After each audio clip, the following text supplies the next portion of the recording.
Hi, this is Randall Schwartz, host of Floss Weekly. This week, Jonathan Bennett joins me. We're going to be bringing home the bacon. Jono Bacon's going to be joining us to talk about the evolution of community. You're not going to want to miss this, so stay tuned.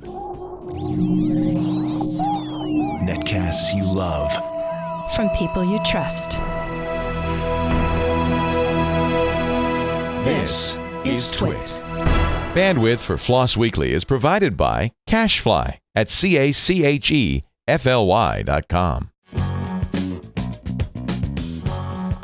This is Floss Weekly with Randall Schwartz and Jonathan Bennett, episode 462, recorded December 6, 2017, Evolution of Community.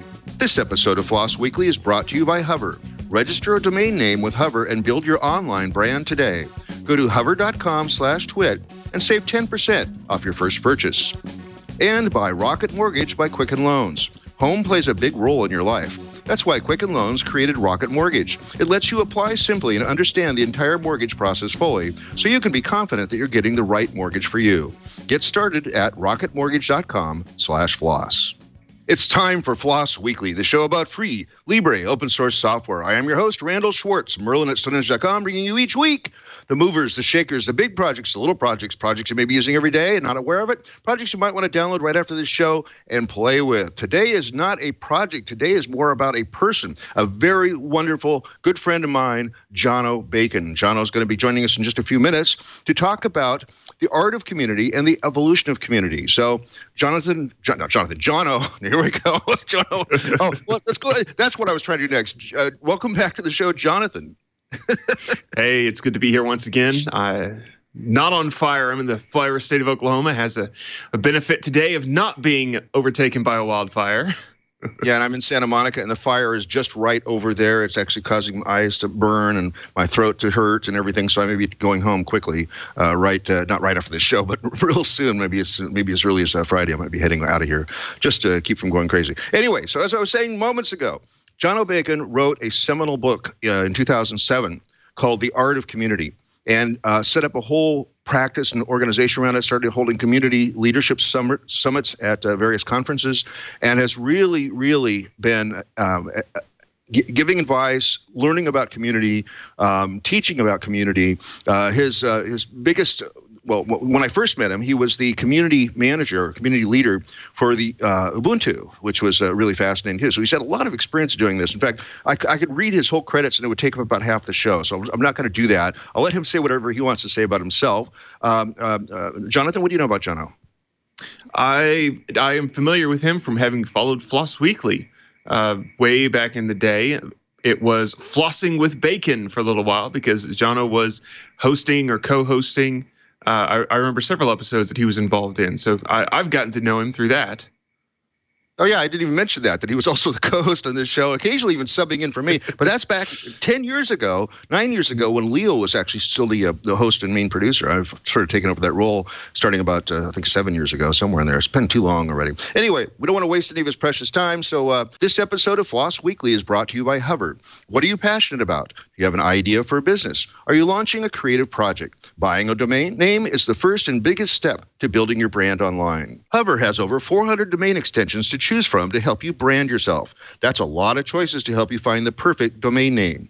If you're a blogger or a company trying to create new leads or inform your customer base, you can use .blog instead of a generic .com or .biz domain name.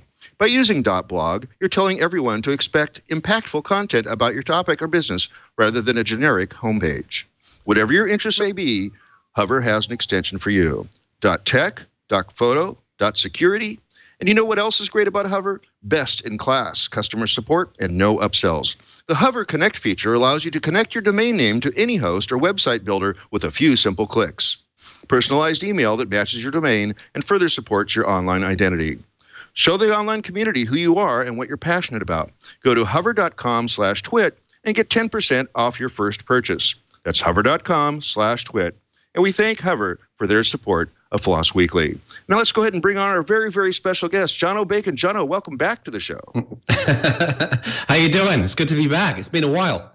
I know. I'm doing great. I was so impressed by your keynote talk. I think it was at All Things Open or maybe the Red Hat Summit, one of those, I think, Yep. where you talked about community and even how it's evolved over time. just start riffing. What do you want to talk about here? Yeah, I mean, do you want to talk about metal? I'm really into metal. No. I'm happy to talk about whatever you want. I mean, I'll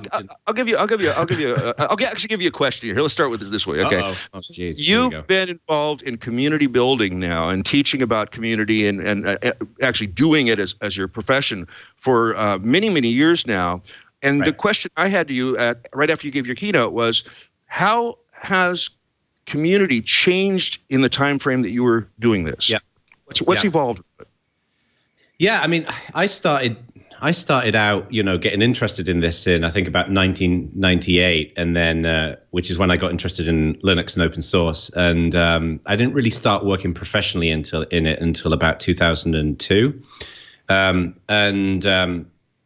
In my mind, where it's evolved significantly is particularly in those earlier days, no one really knew what they were doing. So everybody was trying to figure out, how to kind of get people interested and involved and how to incentivize people. And, of course, people tried things that worked and people tried things that didn't work. And I think what's happened in the last 10 years or so is that the awareness and the knowledge of which of these things work and which of these things don't work has become much more formalized. Part of the reason why I wrote, I remember when I moved to the US in 2008, one of the things that I don't know what had happened, but something had struck me around that time that, this whole community building lark offers a huge amount of value for companies, but there really isn't any body of knowledge that can help guide people with what to do. And I don't profess to be, an expert and have all of the answers on this kind of stuff. But I wanted to, one, write a book, which is what the Art of Community was. Two, start a conference to bring community managers together, which is what the Community Leadership Summit is. And then three was for me to just expose myself to as many different types of organizations as possible. Like back then, I'd already been working primarily in open source. And the writing of the book actually led to that, because then people started reaching out about consultancy, and I started working with like financial services institutions and things like that, which I had no idea about. Wow. And since then, I think what we've seen is community management and developer relations and things like that has become an actual role in companies. Like when I took my role at Canonical in 2006, I'd never heard the term community manager before. The first time I'd ever heard of it was from Mark Shuttleworth. And now, of course, community management is a thing that lots of people do. So I think, like anything, it's kind of like, in the early days of, like with the Renaissance is when, those kind of like, those disciplines became formalized. I think we've seen that particularly in the last 10 years with community as applied to technology. Well, one of the things I've noticed in doing this show for 10 years now is that the organizations and projects that have actually specifically brought on someone called a community manager have definitely grown much more rapidly, and are also apparently a lot more aware of the impact that open source is in both directions, both towards the company that originated the product and towards the shared uses and building ons and right. and standing on the shoulders of. Can you speak a little bit to that as well? Yeah, I mean, I think there's, this is something I've learned a lot about since I started consulting. So I started consulting full time just under a couple of years ago, and but I've been doing it on the side for years. And one of the things from not just working within a single company, as most of us do when you've got a job, I just realized that lots and lots of people saw similar types of value, which is better engagement with your users or your customers, brand recognition, production of whether it's software or whether it's material or support, so like tangible value. But then, of course, it becomes like more specific depending on the industry. So in open source, we see a lot of technology production, right? If you're a company, you've got an open source project, or you've got a platform where people build extensions or modules, then people build technology and it benefits your overall offering, right? More and more people start using it. Whereas if you are, for example, in the financial services world, like I mentioned, then the value of community is primarily about optimizing how people work together and reducing silos. Like one company, for example, that I work with, which is a large bank, we're building a community inside that company. And nothing will ever go beyond the walls of that company. So for them, it's not an outreach. It's not a public thing. It's not the benefit of, it has no benefit to their customers.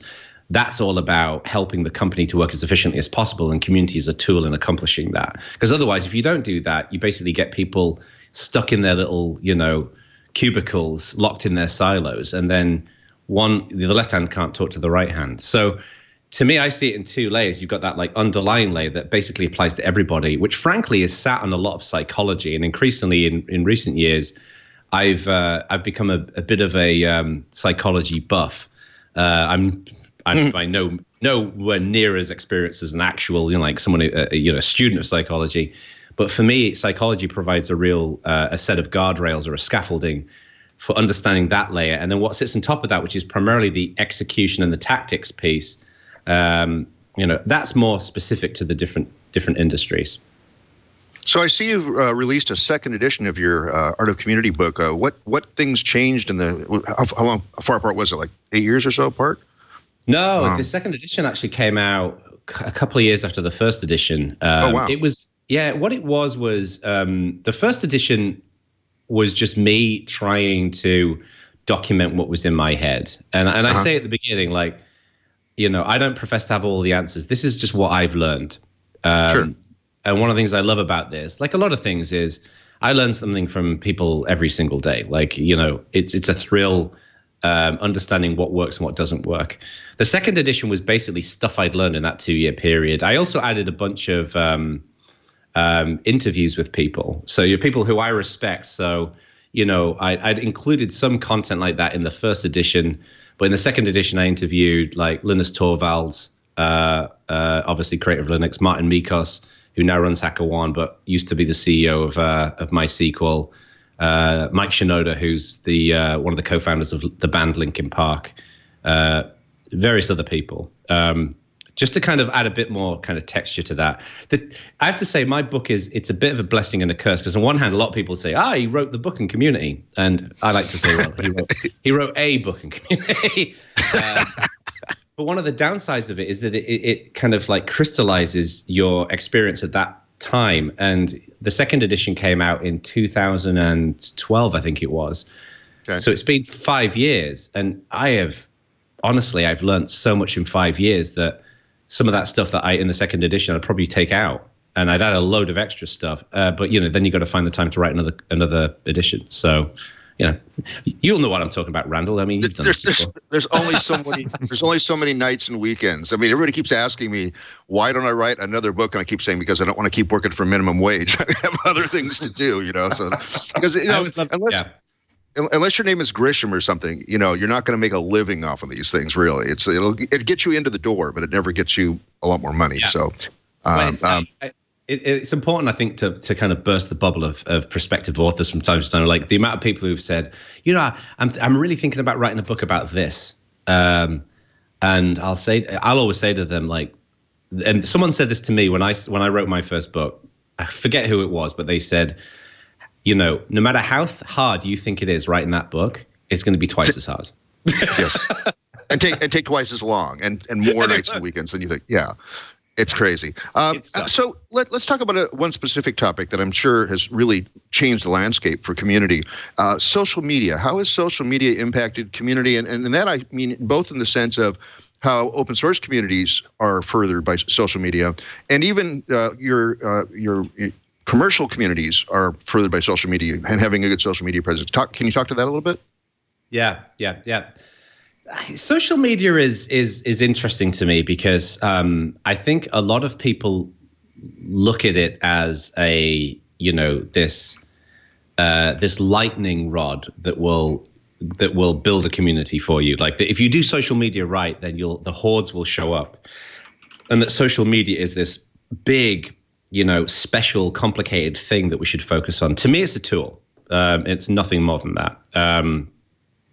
I think there are ways of doing social media well, and there are ways of not doing it well. So I tend to look at it from two angles. One is content, and then the second angle is growth. So like a lot of people, all they focus on is growth, and they focus on getting as many Twitter followers as they can and things such as that. That is a complete waste of time. No one cares if you've got 100,000 Twitter followers. If all of them are Russian bots, then who cares?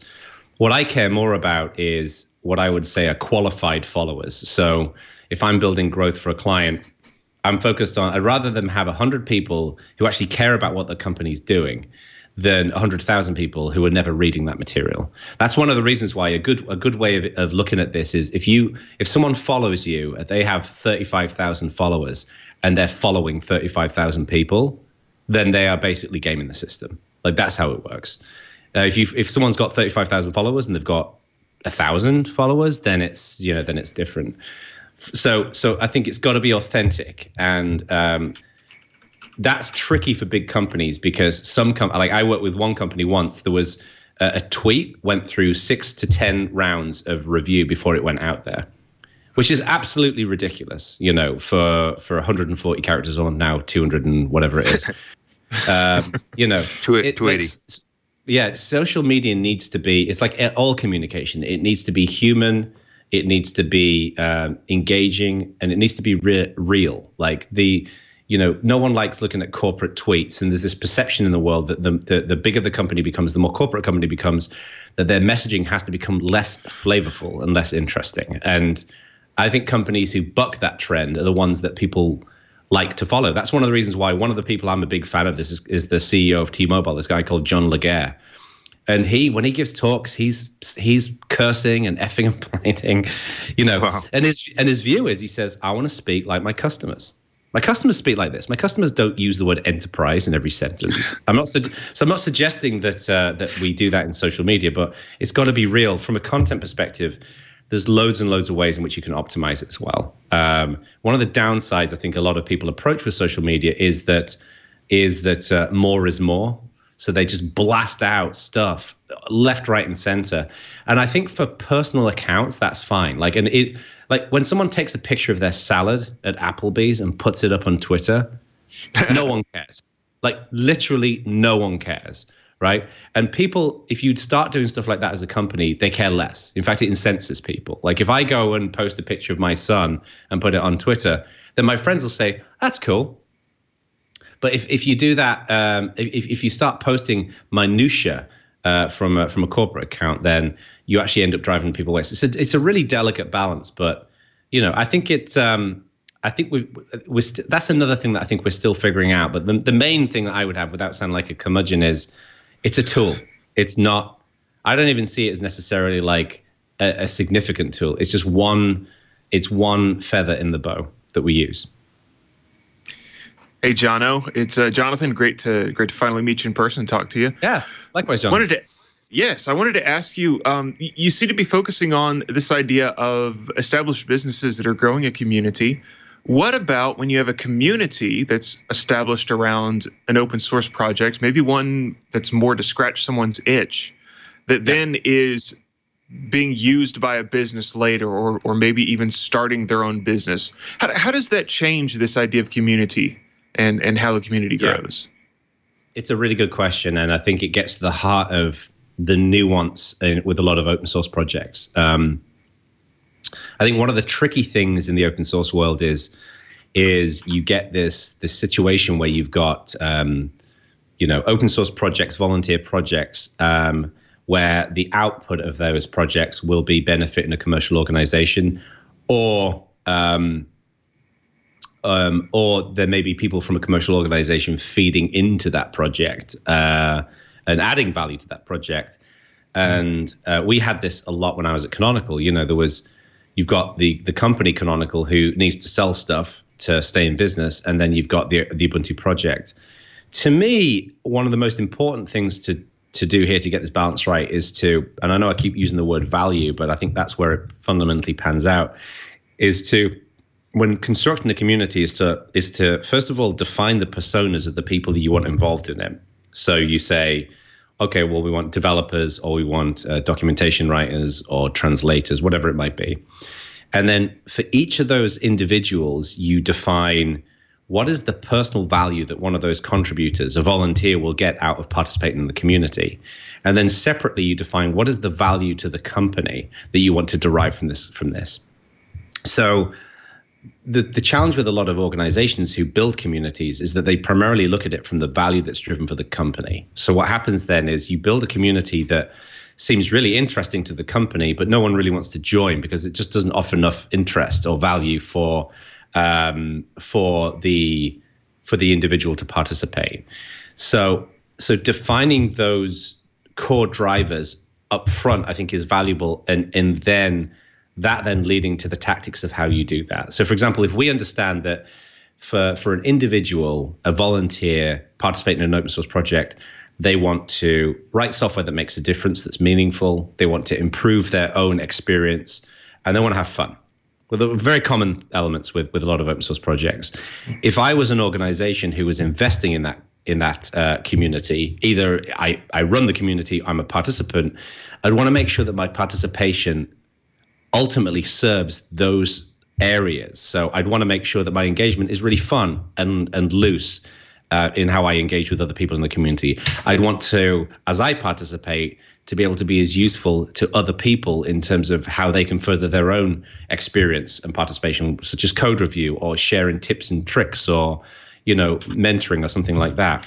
So that to me is the key thing. The tricky thing here is that there is so much nuance in open source that if you, I've been in the open source community now, probably not as long as you guys, but since 1998. So 20 odd years. And I don't understand all the nuance of this, let alone people who have just joined up. And I think that's where people get into sticky situations a little bit. That's why I think understanding those drivers is so critical. So we do have, obviously, the chat room, and someone in the chat room just asked the best follow-up question. Tech Dino, what is the best company right now for implementing what you just described? Who's doing it the best right now? Oh, that's a good question. I think there's a bunch of companies who are doing really good stuff with communities. Just a couple of examples. I think Google has done a really nice job, pretty broadly. They, one of the people who I work with actually is the guy who runs all of their developer relations at Google, and they've got so many different teams and so many different projects, and they take a really thoughtful approach to how they do this. So I definitely say Google. From a pure open source perspective, I think Endless Mobile, or Endless Computing, who are building the Endless OS, are doing a really good job. Red Hat for many, many years have been very, very active and effective members of the open source community, particularly with upstreams, I would say. I think they're doing a really good job. Let me think who else. Facebook do some really interesting stuff in terms of how they've built out their community as well. I'll be honest with you, there are not that many organizations that I can count where they do it, in my mind, in the way I would like to see them do it. Like, I like to look at community as a journey where you define those personas, you build on ramps, you break people into new, regulars, and core, and then you incentivize people to move them forward. And I still think a lot of companies that are approaching it from a somewhat haphazard approach, but that's becoming more and more formalized as the industry kind of moves on. So, yeah, it's all getting good. And then there have been some examples of community going very badly. Have you watched some of those? I won't mention any names, although I could. But there have been some examples where mismanagement of community, or even problems within the community, have threatened to destroy somebody's project. And have you watched those? And what are some of the lessons we can learn from those situations? Yeah. It's tricky. As a general rule, I always try to take the long view. I think as society progresses, particularly now, we've become such a reactionary society. And talking about social media, I largely blame social media for this, because I think social media has turned us into people who want a quick fix. You get a tweet every second, and then you move on to the next one. And I worry that long form thought is being sacrificed a little bit in this. So when I look at organizations who are having problems with their community, where the community is not happy or there's been mistakes made, and we won't mention any names, I try to look at the intentions of what that organization is doing and the intentions of the community. And in many cases, those intentions are aligned, but the execution of those intentions are different. So, one of the tricky things here is if you find a company that seems to be not being open and transparent, is not engaging with their community, is not being reactive to feedback, things such as that. I think invariably what tends to happen in these situations is the company always has more information. So they understand the customers, they understand the marketplace, they understand the people involved in building it. So when they see kind of like apparent criticism that's happening in the community, it's easy to just reject it and to say, you know what, those people, all they do is they benefit from the stuff that we produce and they're moaning about it. Like, how dare they, And to me, that's the wrong way to look at it. I think the company that in that kind of situation, they want to drive value and they understand the value of the community. But what they don't do is they don't look at it from the shoes of somebody else. And again, more broadly, I would say that lots of people do this without kind of descending this into politics. One of the things that drives me nuts about the current political climate is that people are more interested in picking sides than actually having a conversation and understanding other people. So you get people on the left wing who immediately assume that people on the right wing are a certain way, and people on the right wing who immediately assume that people on the left wing are a certain way. And people are more interested in taking pot shots than actually sitting down and saying, well, let's try and understand their viewpoint and let's try and understand what the driver is and how we can build a connection to them. And we see this when these kind of community spats tend to happen. The same thing happens on the community side of things. It's easy for people to point the finger towards the organization, but what typically happens as well from the community perspective is it's easy to say, in the same way that a company will always have more information, it's easy to suggest that in the community, if you don't have the right information, you can make it up effectively, right? So if you see a certain type of activity happening from the company, it's easy to assume the drivers behind that. And in many cases, the drivers in all of these things are very, very different. So I'm my general guidance here, and what I share with my clients in these kind of conflict scenarios is, like, seek to understand, first of all, objectively. Like, put your biases to one side, put your views to one side, put all of what's happened to one side, and try to paint an objective picture of what the other view is, and then try to look at how you can accomplish what you want in a way that brings benefit to that other view. If you don't do that, it just becomes a slinging match, and it doesn't grow. Well, I know you don't have much time left, but we did want to get to two final topics. One is at least, well, by the way, just to follow up on that last segment you just did, I've invented the term a few years ago, pitchforks, for the projects that have been forked hostily. Feel free to use it. I like it.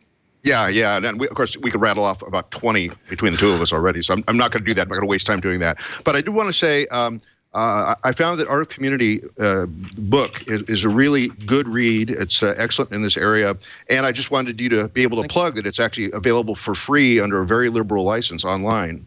Well, except I just plugged it. So there we go. I don't need you for that. You can go and, so it's just one quick note. It's published by O'Reilly, so you can go and buy it in bookstores. You can get it on Amazon, places like that, in print. But you get, like Randall says, you can also download it. I really wanted to make sure that people who couldn't afford to buy it could get it. And O'Reilly were very, very open to that. O'Reilly are great when it comes to publishing books for free. So go get the PDF, whatever. Absolutely. So. And what's the most unusual thing that has happened that you've observed or that you've discovered at one of your community leadership summits? The most unusual thing? I guess it depends whether we're at the summit or in the bar. That's the hallway track. You might as well talk about that too. Yeah, I mean, I think probably one of the most unusual things that from the Community Leadership Summit that I experienced was there was an incident. This was about 4 or 5 years ago, I think it was, where an individual was boycotting OSCON and the Community Leadership Summit due to an alleged incident that happened at one of the events. And And basically, they said, there's no code of conduct on the OSCON website. There's no code of conduct on the Community Leadership Summit website. I heard about this at 6 o'clock in the morning on the Saturday morning while I'm setting up for CLS, and I can't speak for OSCON. I know the OSCON organizers, and I know the people who run the event, and they're lovely people. But in terms of CLS, which is an independent event, the lack of a code of conduct was just a complete oversight. I just had forgotten to put it up there. This was back when, like now, a code of conduct is kind of like a given with events, right? This was back before it was so normal. So I just took 2 minutes and I went and took a copy of the Ubuntu code of conduct, which we'd went through a process putting together, put it onto the CLS website, and went to the blog post and said, I'm really sorry, complete oversight, didn't realize. It's there now. And 3 or 4 people showed up that morning. And the individual in question who said that she was going to boycott the event, and came up to me after my keynote that morning and said, we're really, really thankful, really appreciative that you did this, and blah blah blah blah blah blah. And the thing I said to them was, you know what? I thank you, that's great, but it's not going to. I don't think it's going to solve the problem. Here's the thing: don't read codes of conduct. Okay, right. They just behave that way. The way in which we change behavior, the way in which we change the quality of conduct to these conferences is through lots of different ways. It's going to be leadership, and it's going to be what we tolerate inside and outside the event, things like that. This to me is just a start. So the thing that kind of struck me as weird there was that the code of conduct was the solution. And to me, it was one piece of the puzzle.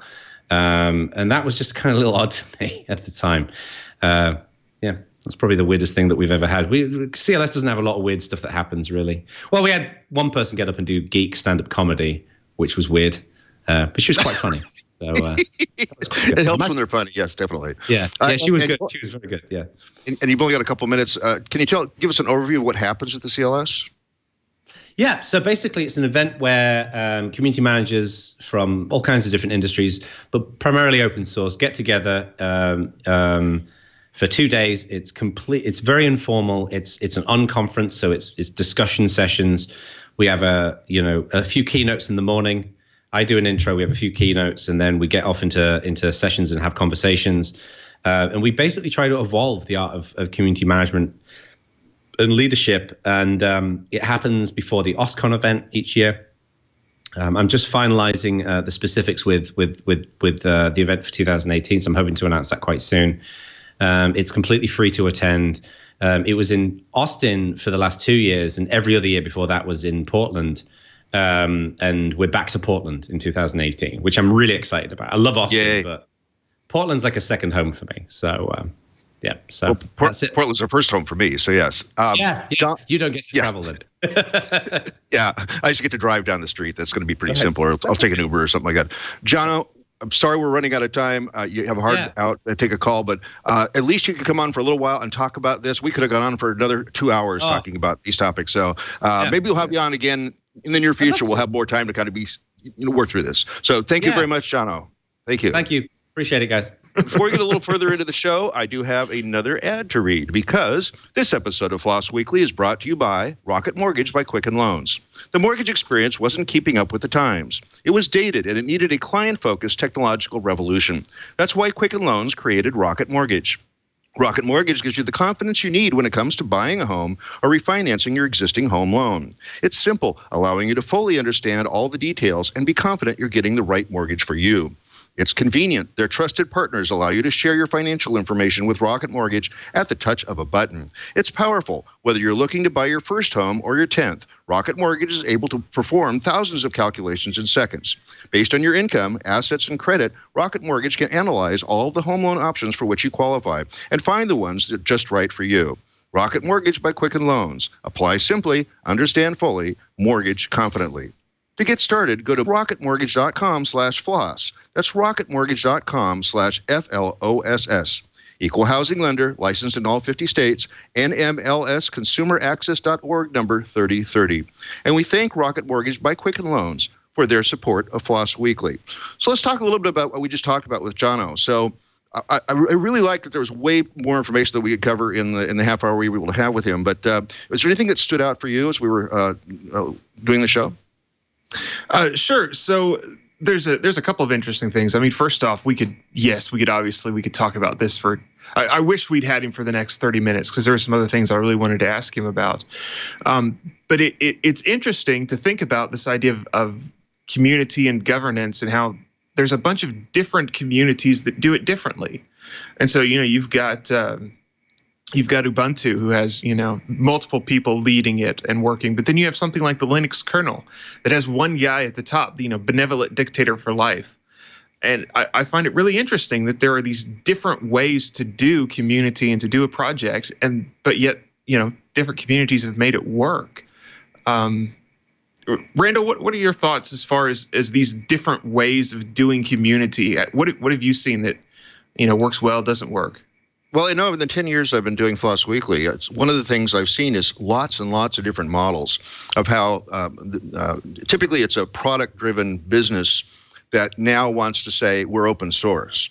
And so the degree to which they can spin that dial over to becoming an open source organization really affects the way the community grows up around it. Because if they want to retain control of the roadmap, have their repos in private and maybe publish once a quarter, things like that. There's a lot of ways you can really damage a community that wants to get involved. Maybe not accepting pull requests, maybe having your bug tracker in private, things like that.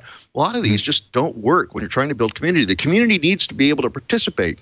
That's why we often ask of the guests here, how much of the commits are coming from internal to the company versus how many are coming from outside. And then we ask that question very specifically because I want to see how far along they've gotten on community development. I also see sometimes that when I'm not speaking to a community coordinator, I usually prefer that when I'm talking to people here on FLOSS. When I'm instead speaking to the CEO or the CTO, not that there's anything wrong with people at that level, they tend to have a different view about what they're on the show for, and they haven't thought about these community questions sometimes. But if it's a community coordinator, I really enjoy that because I know I'm going to be talking to somebody who really gets it and can really put it out there. So that's an interesting opportunity, though, to be able to take a CEO or a CTO and provoke them to think about some of these questions. Have we ever had that before, where someone hasn't thought about it, but we really provoke them to think about, well, maybe I need to do more with the community? There's not a lot I can do in a 45-minute interview, so we're kind of stuck every once in a while. Also, I try not to ambush anybody on this show. I've been very, very careful about that I respect the person for being and taking their time, no matter where they are along that scale. And I tell you, we've had them at both ends. I sometimes joke in the chat room, our private chat room, that I'm about to channel Simon Phipps, of course, one of the co-hosts of the show, because I start looking at it and see, is this just a freemium model? Is this just a lost leader of the sort of the basic, like a trial edition? Is that all you get for open source? And if so, why are they on this show? But if I don't find that out until they're midway in the show, it's kind of like, now what do I do? Okay, I've got to still fill the rest of the 45 minutes with something interesting about their project. So I kind of just roll with it. I do remember. I don't remember the actual project, but I do remember that I suggested that more of their product be open source to make it a little more useful, and they said they're looking at it. But I don't remember. It was like about a year and a half ago. And I'm not going to go back and watch all the tapes, So it's not like I've got that kind of time handy. So I did want to talk a little bit about contributing to open source, though, because Jono touched on it just for a second there, and I thought I could follow up on it more directly. But contributing to open source doesn't always mean you have to be a coder. You don't have to be the one actually writing the software. You could help with the documentation. You could report bugs. Even reporting bugs is useful, or feature requests. Because if developers are pretty much focused, if this is like a scratching our own itch kind of project, the developers are going to be focused on the things that they need. But if this one extra feature that would really make a difference for you, you could just put a bug request in or a feature request, or even better, code it. But if you're not a coder, like I'm saying, there's lots of things you can do otherwise. So there's lots and lots of ways to contribute to open source. Talking about it, setting up meetups. Perl meetups, the original Perlmongers meetings, were a real great way of building community for the Perl community, because it was a place you could go and see that you're not the only person coding in Perl in your city, that you were where you get your questions answered. Of course, we all had Usenet and news groups and things like that as ways of doing that. But set up a meetup.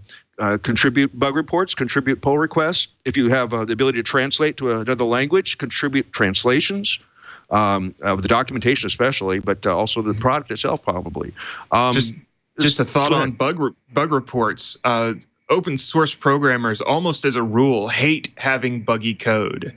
I know it drives me crazy if the code I've put out has problems. But the other issue with this is I only have 1 or 2 or 3 devices to run the code on. And especially if you get into like an Android platform where, there's literally 5,000 different Android devices out there that can run the code. I have no way of testing that on all of those devices. And so it is extremely useful to have a whole bunch of people in the community running the code, banging on the code, trying to break the code on their different devices, because things shake out where you find out, oh, well, this is broken because if you're on an Android version X or whatever, it's not going to work the way you thought it did. And there's been multiple times, some of my projects, we found bugs or problems where it's just, I never encountered it on one of my devices, but, some guy over in Latvia, but runs a different language and found a problem or something. So extremely useful to have people like that in your community. Yeah, in fact, just to follow up on that, I became involved heavily with the Perl community for that exact reason. I was downloading and running Perl on architectures that Larry Wall didn't have access to. And it's sort of the equivalent. We now call it the Perl 5 porters, but the word porter in there is actually because they were the people that were in charge of porting it to platforms and access that people weren't aware of. So I became the equivalent of that kind of a tester for Perl 3, which shows how long ago that was. I think it was 1980 or something like that, right? Long time ago, in a galaxy far, far away. But that's how I got involved. And then I started saying, well, as long as I'm downloading this Perl and playing with it and finding bugs and contributing back to Larry to say, really nice if Perl had this feature. And I actually invented 3 features in Perl all the way back in Perl 3. So actually, no, one was in Perl 5, but yeah, it was a while ago. But it was fun to be able to chat directly with the lead developer and with the other people who were doing similar things as I was all over the world on a mailing list. And then when Perl 3 finally got released, I was able to answer questions on the mailing list, the public mailing list, so much easier because I'd been banging on it for 6 months and playing with the new features and stuff. And that eventually led to my book deal because somebody had said that the new release of Perl was too complex now. We needed more documentation. And I sort of chimed in and said, well, I'm really familiar with Perl 3 because I was on the team to port it. And also I've been a technical writer for many, many years. I've got a shelf full of books already. And somebody at O'Reilly, same organization that Jono mentioned a few minutes ago, saw that message and said, well, if you're going to write something up, we might as well publish it. And that's how I became a published author. It wasn't by pitching a book idea to hundreds and hundreds of book companies, getting all these rejection letters. The publisher came to me because I was being public. Another advantage of being in the community is that if you want to get hired in the area, having a lot of public commits, public conversations, getting involved in the mailing list, getting involved in Slack channels and doing that, it's going to make it a heck of a lot easier when you finally go approach a company about working for them in this technology, whatever the technology is. So this is sort of a calling card. This is sort of a way to get really, really good. I'm doing that right now with Dart. So I am very active in the Dart and Flutter chat channels, mailing lists, everything, because I want to approach people in the future as a Dart expert. But I'm trying to be very public about it right now. I'm answering questions on Stack Overflow. I'm sitting in the channels for Dart and Flutter all day and really having a great time, both gaining my own expertise, but also being visible that I'm answering questions more often than not, instead of having the questions. So great way to do that. Do you have anything to say about that? So that's an interesting thought. Leads to it's useful to understand how a community communicates or where they hang out, especially if you're an outsider trying to get into it. One of the first things to look at is, what are the different channels of communication? Do they have a Slack chat? Do they have an IRC where the devs hang out? Do they do everything in a mailing list? How many mailing? So the Linux kernel obviously has a mailing list, but you're not going to get very far if you just try sending things to the Linux kernel mailing list. That thing has become a beast that no one can tame. but it has its own specific purpose. But that purpose is not for noobs to come ask questions, But you have a project like FWNOP, the one that I'm involved in, and we only have a couple of emails a week on our mailing list, but we respond to those. So that would be a great place to get involved. So that's something that's important, is to kind of understand how the community works as you're trying to get into it, because there's ways that just you'll run into a brick wall, not because. And I've seen people, they try to get involved in something and they run into a brick wall and think, oh, well, the community hates me. And it's like, well, no, probably not. It's probably just you're trying to communicate in a way that they're not used to. And so they're not doing a very good job of it. Yeah, speaking of the Linux kernel mailing list, which I have never been a member of, I've been involved with Git since about 3 weeks after it started. It turns out coincidentally that Linus had moved to Portland, and I took him out to lunch. Actually, I think he bought lunch. I still owe him a lunch, I guess. But anyway, so he took me out to lunch, and I asked him, what are you working on? He goes, well, the Linux kernel. I said, yeah, okay. I don't run Linux anywhere. It won't matter to me. And I still don't. I still don't. My clients all do, but I don't touch Linux. And I'm going to get hate mail. I'm sorry, guys. It's just the way it is. This is a Mac OS laptop, and I have an iPhone. And I don't run an Android. I have an iPhone because I like everything to just work at the end of the day. So, okay, now I'm going to get more hate mail. But let me get to my point. Okay, so I joined the Git mailing list like within. I had to make the tie-in. So he says, well, I've also just started this thing called Git. And I said, what's that about? And he goes, well, we were using what was the other one that he had for a long time that they lost the rights to? Bitkeeper. So that we were using Bitkeeper on a free license, not a free software kind of free license, but no cost license. And that was donated in perpetuity as long as they didn't reverse engineer anything, and somebody reverse engineered it, and then they're screwed. Anyway, so he says, I'm creating this change control system. I'm calling it Git. And it's just in its infancy, but if you want to play with it, I said, well, does it work on, at the time I was running OpenBSD and Mac OS? And he said, why don't you download it and find out? And so I did, and it had some Linuxisms in it. And so I complained to the mailing list. This is a Linuxism. That's a Linuxism. I think this is the equivalent BSD code for that. And I became the canary in the coal mine for many, many years. I would download Git every day and compile it, and I would immediately report things that had snuck in there that were Linuxisms. So that's another way to contribute, by the way, is download and compile the code. Well, I think sort of a continuation of what we've been saying already, which is, get involved with the community. Even I've never contributed a line of code to the Git project, and yet my name is listed in the credits. I think it's because all the canary stuff that I did for them in the early days. And I felt a little weird about it because I said, well, this is primarily a Linux project, isn't it? And Linus himself said, no, I want to make sure this is portable. I want to make sure everybody can use this. And so please keep doing what you're doing about saying we snuck a Linuxism in there. So that was really, really fun. Now back to the question about Linux, the Linux mailing list. The Git mailing list has always been the catch-all. There is only one Git mailing list. The devs talk on it. Beginners' questions get asked on it. The patches for each new release gets pushed out on it. It is insane. I can't keep up with it anymore. So now they've lost my ability to answer questions for newbies on there. I have to go to places like Stack Overflow and answer Git questions. It's really funny. My most upvoted Stack Overflow question is the question, how do you display the SHA of the head commit? And I just copied it right out of the man page. And it's got like 870 upvotes now. I'm like, guys, stop it. We know that's the answer because it's in the man page. Do you participate in any communities on Stack Overflow? I use Stack Overflow a lot when I'm searching for information, but I've not been particularly useful to other people there, and that's something I've thought about.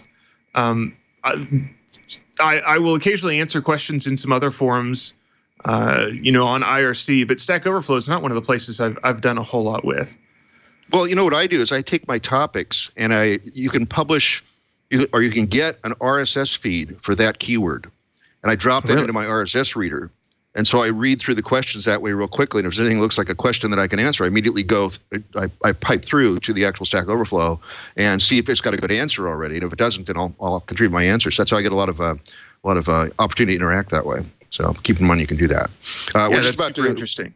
Yeah, we're just about to run out of time, so I want to get to the upcoming guests, unless you had anything else you wanted to say before we do that. So we do have a live chat room as we're sitting here talking back and forth. And someone said something very interesting just a moment ago. Prawn said, avoiding anger in bug reports and sticking to the facts is more effective. And I thought that kind of summed up nicely an important point about building a community. And that's generally speaking, just be nice to people and you get better results. Again, it's kind of the same idea as, if you run into a brick wall, don't immediately assume that it's because everybody there are jerks. There's probably just a communication breakdown. Same thing with bug reports. Don't raise an angry bug report, raise a nice bug report, and you'll be more likely to get help. It's part of human nature. Yeah, well, I hope our audience has appreciated our 15 to 20-minute riff onto our observations about community and open source and things like that. I hope we heard at least a couple good stories in there. But here's what's coming up next. Next week, we have Linkerd, which is a transparent proxy that adds service discovery, routing, and failure handling to your orchestrated system. Just added to the schedule. I'm not exactly sure what this is all about, but it's called Pyrex, not the type of glass, PYRX. It's virtual screening software for computational drug discovery. Ooh, I hope that's not illegal. That would be bad to have an illegal topic on our show. Anyway, following that is the Open Mainframe project to increase collaboration across the mainframe community. And yes, people are running Linux on those giant supercomputers, and having Linux means open source, and it means we should cooperate. Process Maker, which is a workflow manager, just also added to the schedule. Scan Code, which scans code. What do you know? But it detects licenses, copyrights, packages, and manifests and things like that. So that should be pretty interesting as well. We're still filling one or two slots in January. We can always take more guests. In fact, I just had an email just before this show of somebody who's going to be looking at the upcoming dates. So I know we're going to be filling in a few slots. But if you have other suggestions, please tell the project leader or the community coordinator to email me, merlin@stonehenge.com. My address is on the homepage for this show, twit.tv/floss. We have a live stream at 9:30 a.m. Pacific time on Wednesdays at live.twit.tv. We took a number of questions from there. Of course, sometimes the number is 0, but it was greater than 0 this time. It's always a number of questions. Yes, 0 is indeed a number.